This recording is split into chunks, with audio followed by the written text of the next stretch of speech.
됐었는데 이제 여기 경우는 특별히 이제 왕과 왕비니까 기간이 길었던 것 같습니다. 그리고 또 하나는 이제 왜 그럼 그 큰 기간이 필요했느냐? 그거는 이제 그런 그 전통적으로 내려오는 그 시체에 대한 그 예우도 있고 그 사이에 정치적인 그런 사항도 정리가 되고 또 하나는 무덤을 축조하고 거기에 부장하는 유물을 만드는 기간이 또 필요하다. 지석엔 왕비가 유지에서 상을 지내고 대묘로 돌아왔다는 기록이 있다. 그렇다면 유지는 빈소인가? 서쪽을 이루는 유지는 어디를 말하는 것일까? 그동안 이 빈소의 위치는 짐작조차 할 수 없었다.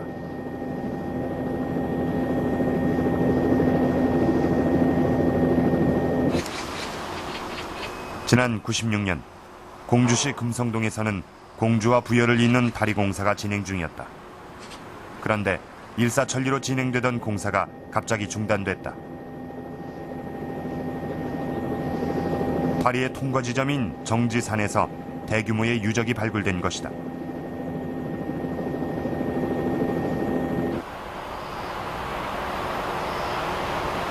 나지막한 야산이었던 정지산. 3,000평이 넘는 산의 곳곳엔 수십 개의 대형 저장시설지와 건물지가 드러났다.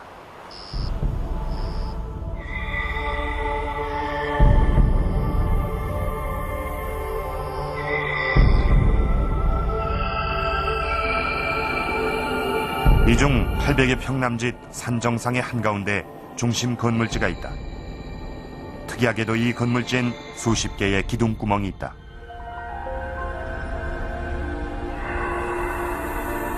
그 위에서 발견된 수많은 기와 파편들은 이곳이 백제 특유의 유적지임을 밝히고 있다.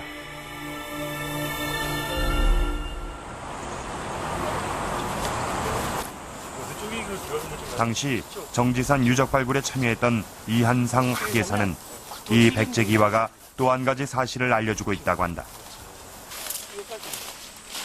정지산 유적의 중심지가 어떤 목적으로 지어졌는지 기와가 그 단서란 것이다. 그러니까 여기에 기와 건물이 한 채가 있었고 이 당시 기와라고 하는 것은 왕궁이 있었던 공산성, 국가에서 만들었던 대통사지 이외에서 나온 바가 없습니다. 그럼 결국 이 건물은 국가에서 무엇인가 특수한 목적 때문에 만들었는데 구조상으로 보면 일상 주거를 위한 건물은 아니다. 그렇다면 이 건물지는 어떤 용도의 국가시설이었을까?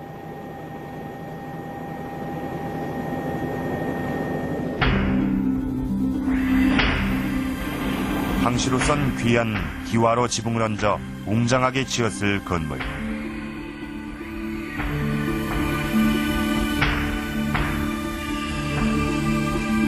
내부는 수많은 기둥을 박아 활동 공간으로 사용하기는 힘들다.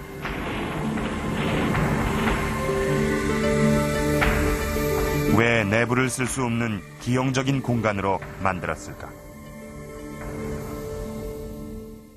이 건물에는 초석이나 적심이 없이 바로 기둥구멍을 파서 거기다 기둥을 세웠는데요.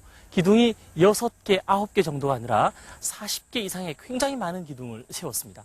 그렇게 기둥이 많이 섰을 경우에 안에서 사람이 활동할 수 있는 공간은 거의 없어 보입니다. 그래서 아마도 관을 놓았거나 아주 제한된 공간만 쓰는 특수한 시설이었던 것으로 이제 추정을 해봤습니다. 중심 건물지 위에서 발견된 도자기 파편은 백제 시기의 그릇 받침이었다.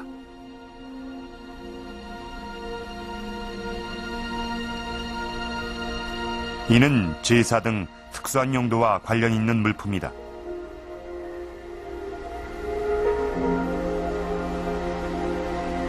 제사를 위한 국가시설인 이곳 정지산 유적.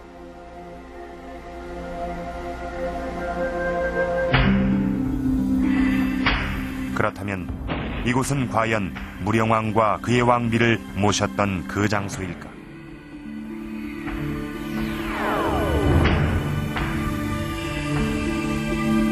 또 하나는 주목되는 게 무령왕릉에서 출토된 왕비의 지석이 주목됩니다. 왕비의 지석에 의하면 무령왕비는 돌아가시고 난 다음에 왕궁의 정서쪽에서 27개월 동안 감회장을 했다라고 기록이 되어 있습니다. 거기서 유지라고 하는 방향이 하나 나옵니다. 또 왕의 매직권에 보면 왕이 돌아가시니까 왕궁의 서남쪽의 땅을 사서 무덤터로 썼다는 기록이 있습니다. 바로 유지와 신지 두 개의 방인데요. 이 두 개의 방위를 바로 공산성에서 대비해 봤을 때 공산성에서 신지가 무령왕릉이라면 공산성에 보았을 때 유지가 바로 이곳입니다. 이 주변은 모두 저습지이기 때문에 이곳 이외에 지역이 없다는 것이죠. 지금 공산성 내부에서 왕궁지로 추정되는 것이 바로 무령왕의 지석에는 신지 방향, 즉 서남쪽의 땅을 왕릉으로 정했다고 말한다. 왕궁지가 되기에는 너무나 좁고요.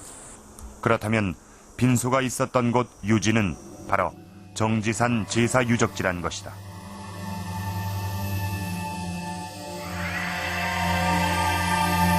나침반으로 백제의 왕성으로 추정되는 공산성에서 무령왕릉을 서남쪽, 즉 신지로 맞추면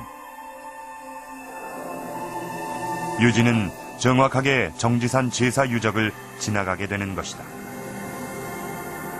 왕릉이 안치되기 전 3년의 공백 기간을 무령왕과 왕비는 이곳 정지산 제사 유적의 빈소에 모셔져 있었던 것이다. 이제 왕이 523년에 사망하는데 525년에 무덤에 안치가 됩니다. 그러니까 정확히 말하자면 이제 해수로는 3년이고 달수로는 27개월입니다. 이른바 3년상입니다. 그러면 이제 그 기간 동안에 시신을 어떻게 보관했는지가 문제가 됩니다. 근데 이 문제를 그동안 풀지 못했었는데 최근에 그 정지산 유적을 조사하면서 그 문제가 풀리게 됐습니다. 그래서 이제 그 무령왕릉의 시신은 그 3년 그리고 27개월 동안은 정지산 유적에 이제 임시로 보관돼 있었다가 525년에 정식으로 이제 매장되었다 이렇게 볼 수가 있겠습니다. 그래서 이제 정지산 유적이 발굴됨으로 인해서 무령왕릉과 함께 결합시켰을 때 백제의 상장 의례를 구체적으로 복원할 수 있는 길이 열리게 되었다 이런 데 의미가 있습니다. 무령왕과 왕비의 빈소는 무령왕릉에서 불과 1km 떨어진 정지산 제사 유적에 자리하고 있었다. 지석은 왕과 왕비가 어떻게 왕릉에 안장됐는지 그 의문을 풀어주고 있다.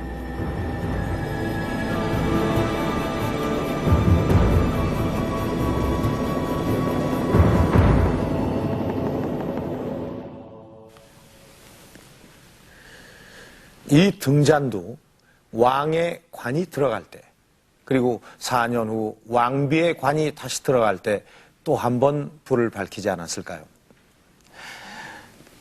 이 고분 안에는 풀리지 않은 또 한 가지의 의문이 있습니다. 자, 바로 이 석수에 이 뒷다리가 부러져 있습니다.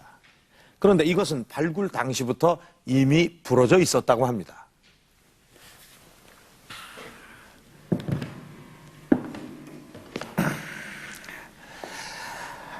여기 보시면은 이 도자기가 이렇게 넘어져서 뒹굴고 있고 또 이 관제도 상당히 앞으로 튀어나와 있습니다. 그러니까 유물들이 모두 제자리에서 이탈이 돼 있습니다. 분명히 이 안에 어떤 충격이 있었던 듯한데요.